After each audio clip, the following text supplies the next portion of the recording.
One of the things I remember of the first appearances of your show of shows was my mother visiting me.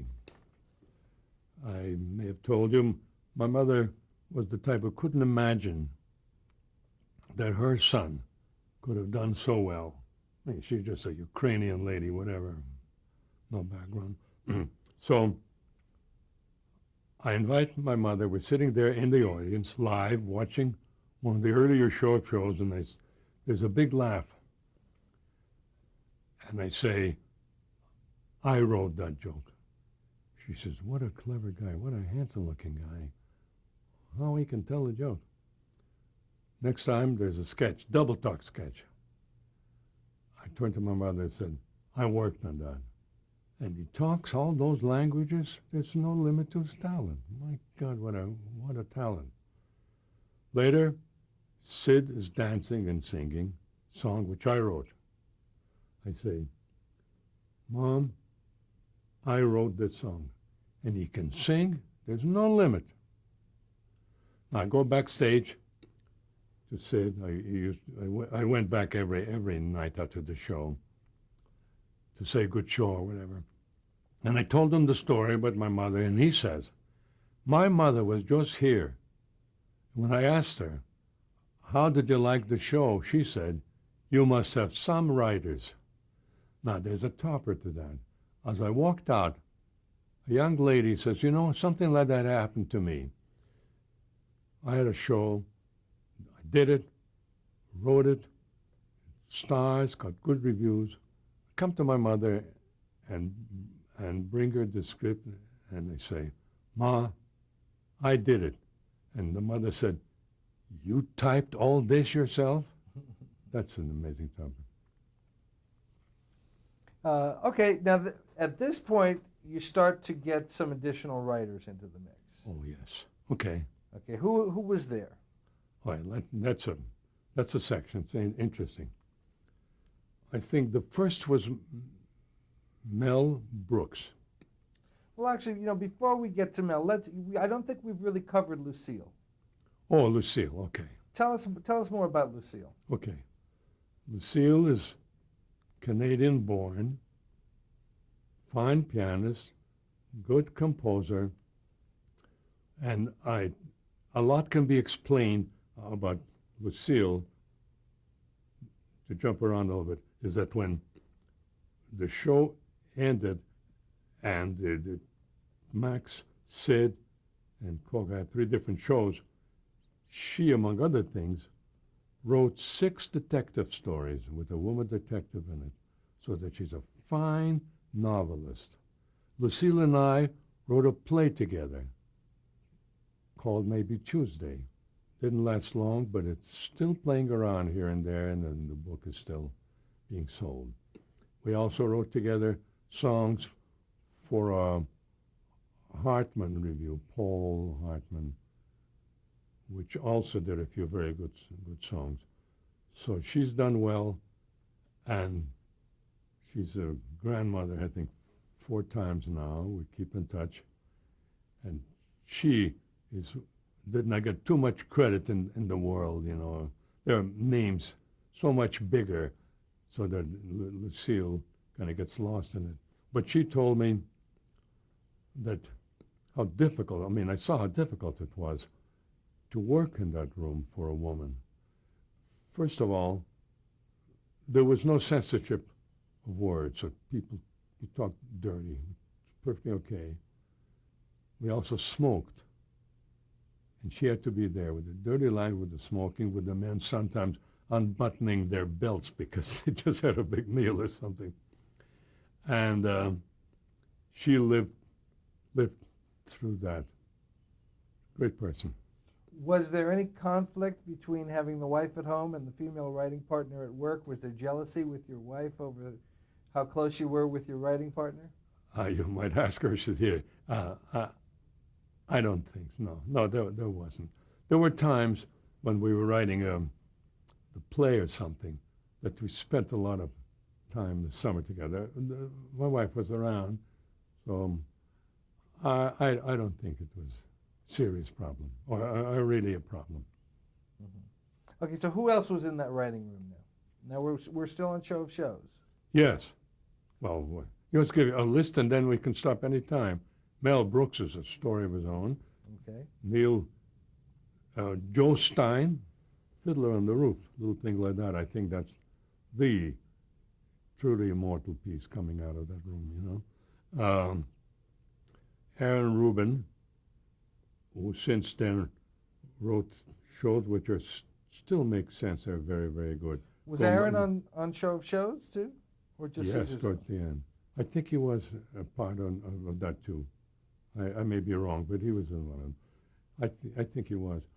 And he, of course, wrote, did Gomer Pyle and the other great Andy show. Griffith. Andy Griffith. Now, We'll start with Mel Brooks. What was your initial impression of him when you met him? well, I heard him sell a joke to Sid, which was kind of silly, but then in the room, my impression was like it's not like a glimpse of what he is. It was like a hurricane of what he stands for. Okay, we would read the sketches, Lucille and I, Monday morning, and Sid was there, Max Liebman was there, Mel Brooks was there, and Mel Brooks would stand up after we did the sketch, and would start ad-libbing until he hit gold. He didn't know what he didn't know where he was going. And then he would hit a line which was so beautiful, so powerful, that made a great sketch excellent. And sometimes, and Lucille and I would say, my God, we sit in a room, we suffer, we don't hear a laugh when we write.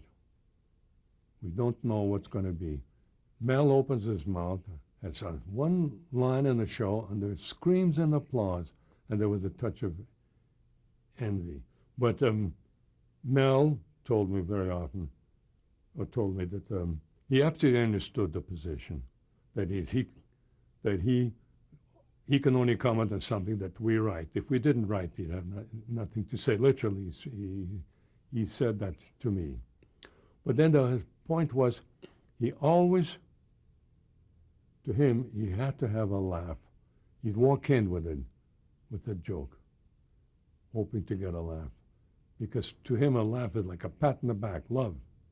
And silence is like a knife in the stomach. That's really how he is. One time at a party at Lucille Callan's, he was entertaining, standing, brilliant. Then his routine began to fade a little bit, and he realized, you could see that he was trying to get off with a laugh, and he just couldn't. He went on and on. Then he walked off, and in the lobby, he left a note. A Jew cries for help. When it's still terribly important for him to get a laugh. He also can get a laugh. My goodness, if he wants to. No, the 2,000-year-old Jew and all that. That's outside Caesar, and they're absolutely brilliant. Do you remember when you first met Mel Brooks? Just backstage in the theater during rehearsal at your show of shows, when he was telling a joke to Sid. That's all I remember. As a matter of fact, at the beginning, Sid paid for him for like $50 a week or something like that. So who else is in that room? Um, Tony Webster. Tony Webster, I must not know. He also close to near genius. You see, there were people from every type, outsiders. I was a Ukrainian. Mel Brooks was from Brooklyn, which is another world. Lucille was a woman. And Tony was a Catholic. So he was, everybody has something different to suggest. But his ideas were truly original and powerful. I saw some show about some people coming, one of the great ones, Third Rock from the Sun. Now that's the greatest outsider of all time. It's from from a different world. And that's one of the great comedy shows I feel too. He's a great comedian.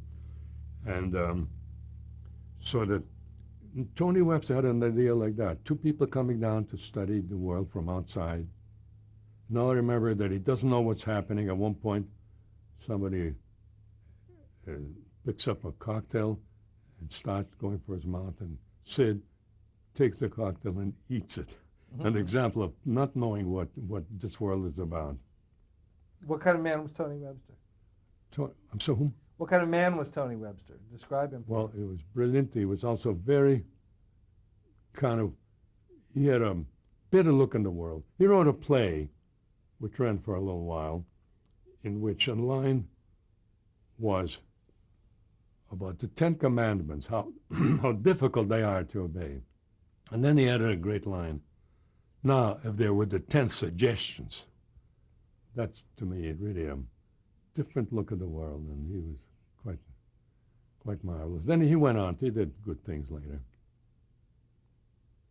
And tell us about Joe Stein. Joe Stein, I feel, is one of the few, I think, who came totally developed into the room. In other words, I don't think Joe Stein had to learn anything from us. I remember writing with him, and it's just sharp and clean in every line. He was very, very good. Mm-hmm. And then when the Simons came in. Now the Simons. Danny Simon was on your show of shows and kept saying there's a kid brother who could be useful. And I think it took a year before it was decided, all right, let's see him, you know. So he came in, and he was scared. It's in this scared of the power in the room. It was in it was mentioned in this play, Laughter from the 23rd Floor. The point of it is that he starts scared, and at the end, he's able to talk back. So in that room, he scared to open his mouth. Now and then he would whisper a line to Carl Reiner. Carl Reiner would repeat it, and it would be just great, and we just put it down. So it took a little time. But he apparently knew what was going on, brilliant, and it appears in the play, Laughter on the 23rd Floor. Not a documentary, but a damn good picture of what that room was like. What were Danny's strengths as opposed to Neil's? Well, Danny, in addition to having good ideas, was great in theory, understood an idea, you know. He had very high standards. I worked with him later on the Danny Thomas show, and if sometime it was almost halfway through, if something was wrong, he just teared the script up. Well, he wouldn't tear it up in our shows, but he was a perfectionist. And Neil just went to the joke, directly to the comedy. So let's talk about some of the most memorable sketches from your show of shows.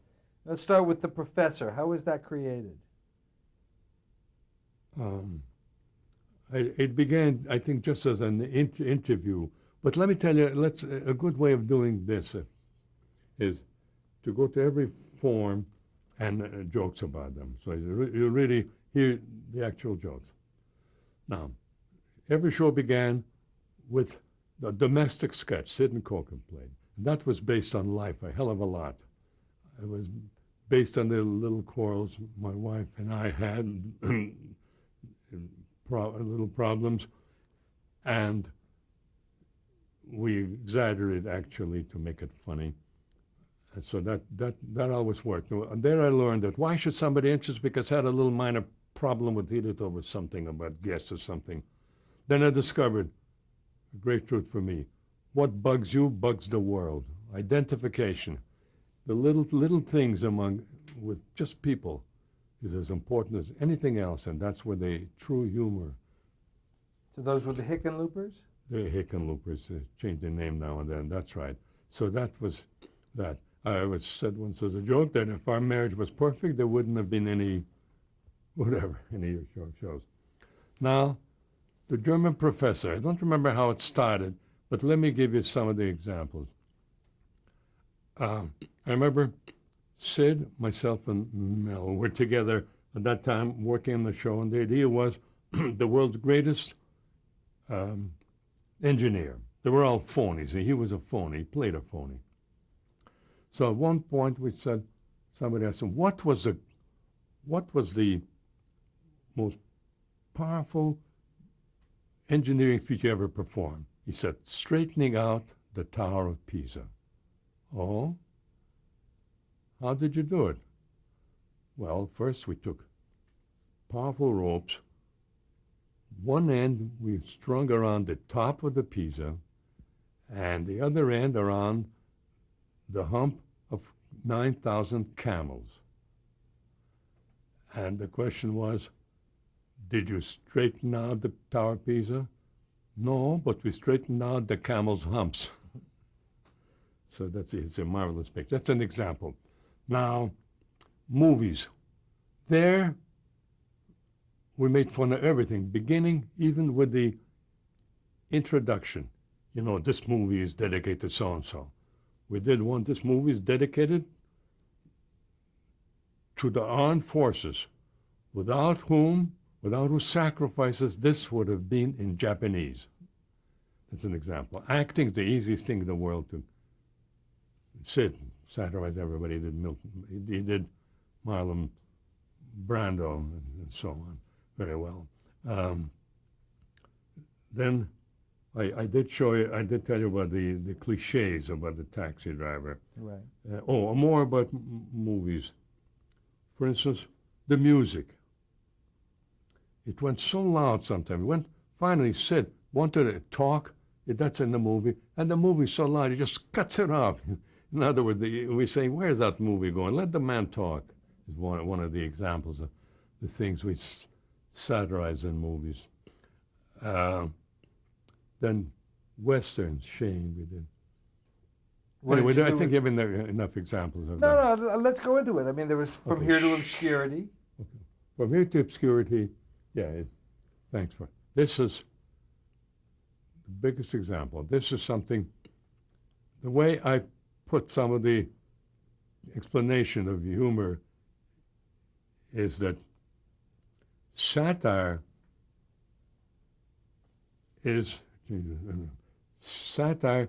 making the romantic, turning the romantic into the realistic. That's what it is. Satire is turning the romantic into the realistic. Perfect scene, perfect example. From Here to Obscurity, there's a scene in a movie where the lady, the star, is on the sand, and the Burt Lancaster person is also on the sand. The water is practically touching them. And so isn't it romantic? Two people finding sex under the stars, but then you say, bull. A woman lying down in the grass on sand, you know where the sand will come into? That's not romantic. And about the water, boy, you just get water in your face during sex, you know, and it kills it. It's ridiculous. Mm-hmm. It's a ridiculous scene. We did it. We did the scene where Sid and Coca are near the water, and they're talking a love scene, and we had guys outside with buckets of water, throwing them in their face, and nobody heard a word. Everybody, I think there was one little actual joke about I need a towel or something like that. So that was what the meaning of satire. Yeah, Trolley Car Named Desire. No, it was Streetcar Named Desire. I think we did something about Car Named Desire. Well, the parody was A Trolley Car Named Desire, wasn't it? Oh, I don't remember anything like that. I remember one. No, I don't remember that one. Did you ever get any reaction from the actors and the writers, directors that you satirized on these movies? I think everybody's flattered to be kidded, literally. You know that they like being. No specific reactions you remember? No. I don't remember anything like that. No. Okay, let's go back to the Hickenloopers a little bit. Do you remember specific sketches, Breaking the Waves? Oh, let me see specific sketches. This was strange. It was well enough. Oh, Chinese food? was prepared. One. Let me try a couple. This one is about a party, whom to invite. Sounds small, but it's very interesting because there, how can you invite somebody who was once married to someone else, who once had an affair with someone else, you know? These two people, if they're together, better not serve knives, better be careful with knives, you know, and so on. Then we did a sketch, which has been written up, which has been published, and that is silent quarrel. Big point. You don't even have to you don't need words to quarrel if there's anger. So that begins with people sit in Coca preparing for dinner. So when they open up a drawer and take some knives out, they smash the drawer in. They put the utensils on the table and so on. So banging and banging, and finally, which all gets laughs. Finally, Sid says, and furthermore, I forgot what line it was. Oh, yeah, the line was stubborn, you know, why? And the sketch went on that way. Now, there's a sketch, this one, there may have been a source somewhere else, but this is the sketch in a restaurant. Again, all of us were beginning to make money, and we were beginning to be able to go to the finest restaurants, and there we were strangers, like how do you tip, for instance? That came right out of our lives. Sid and Coca are there, and the question becomes, and they've eaten, how much for the tip?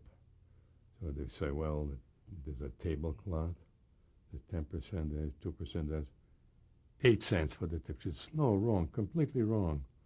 There's an orchestra and so on. Anyway, the waiter comes over, was Carl Reiner, and they know now it's the moment. They have to give him the tip. So he takes some money out of his pocket, and Carl just looks, say no, as if it's not enough, whatever. He just doesn't react. So Sid puts more money, signs a check. This is humor, exaggerate to make a point. Takes his wristwatch and puts it down. So it's a pile of wealth there. And as they walk away, Carl says, cheapskate. That was one of our better sketches. How much of the show was improvised on camera? Good question. Let me tell you one sketch, which is considered by some one of the funniest sketches of all time, and that is, this is your story. Satire on this is your life. And the basic joke there, you always find the basic joke you don't just write jokes now. The basic joke is, what idiot, when told you are going to go upstage there and your entire life will be revealed, every secret. No, a man would be silly to do it. And once you're on stage, all these emotional outbreaks done exactly on time, 9:12, 9:15, so we did it. With the question of what idiot would go up there, it was done in a large theater. Carl passes through the aisle. Is it your life? No, not yours. Then he looks over and goes to Sid and says, this is your life. And Sid just faints. And they try to grab him, and for a minute and a half or two, it seems to be, they pull him all over. Ushers come in. They drag him bodily. They put him on stage. And just because he didn't like to be, became very funny. Now on stage, to answer part of your question about business ad-libbing, already you see an example. It was written down, but we never wrote down, Lucille and I think someone else, that he was going to take 2 minutes to get to the stage, or there's going to be ripping clothes or something. Now he gets on stage, and whenever somebody is mentioned and the person goes on, Sid goes crazy with excitement. He grabs him, he runs around him, and Howie Morris grabs him with his feet around him, and Sid has to carry him all over the place. And everyone afterwards just in other words, there was a sketch of a few pages, and it was just went on and on, just with business. We wrote an ending. We wrote an idea that a band came in. We didn't think it was going to be that exciting. You have better put in a band and make something exciting about people talking. Anyway, that's an example of business which people on stage, Sid, Carl, and the others did. Was there ever a time where you felt that this improvised business ruined a sketch that you had come up with, or I don't think so. Towards the end, when much of the show was written in large part by large story conferences, there were too many jokes repeated, too many, and sometimes it ended up on the screen where it didn't belong. Mm-hmm. Now, there was a lot of pantomime segments. There were a lot of pantomime segments. Oh, absolutely, yeah. How was that handled? Was there a script for those, or? Well, an idea was suggested, roughly, Mm-hmm. I think, and then it was worked out with Sid, and of course Sid did it himself. Those two were prepared to a degree, but there Sid added a hell of a lot, you know. Mm-hmm. Yeah. Were there any characters that Sid had used in his nightclub act and things like that that you never used on the show that you wish you had? I don't think so. Pretty much all he did. Okay. Where were you when the show was airing usually? Often in the theater. I almost always did in the theater. I wanted to see what, in the theater. Now, were you watching the stage or watching a monitor? The stage. But there were no laugh track, and there were no laugh machine. Right. So when the joke didn't get a laugh, we knew it. Right. Did you ever have an on-camera rewrite emergency? Nothing like that. I remember. Oh, on-camera emergency. It wasn't a rewrite. That's the famous sketch of where it was a sketch in a courtroom scene, and an actor had one line. He said, "Not guilty." And the rest of the sketch would die, because it would be the end of it. But Sid said, "No, you mean guilty." And that was an example where on the air, nobody had to rewrite it, but Sid did it. Now, were you aware that you were making television history when you were writing the show? In a while, fairly soon, yeah. I think so. Some of us were, yeah. I guess people who came in from outside, like Neil and the others, outside I realized how big it was. What was the thing you used to say at the beginning of every show? Oh, Sid? No, you. Did you have something that you said? Oh. Or when you started writing a new show? I don't remember. Something like, what was it? It came up in the other thing we did. Like, show me the genius or something? Oh, let's see the genius. Well, that's when you, well, almost like any show you look at, or the idea is I was playing the son of a bitch who was looking at it and saying, "All right, I'm about to be entertained. Let me see how brilliant you are." Critics do that, and I was satirizing that. Mm-hmm. Okay, they need to change tape.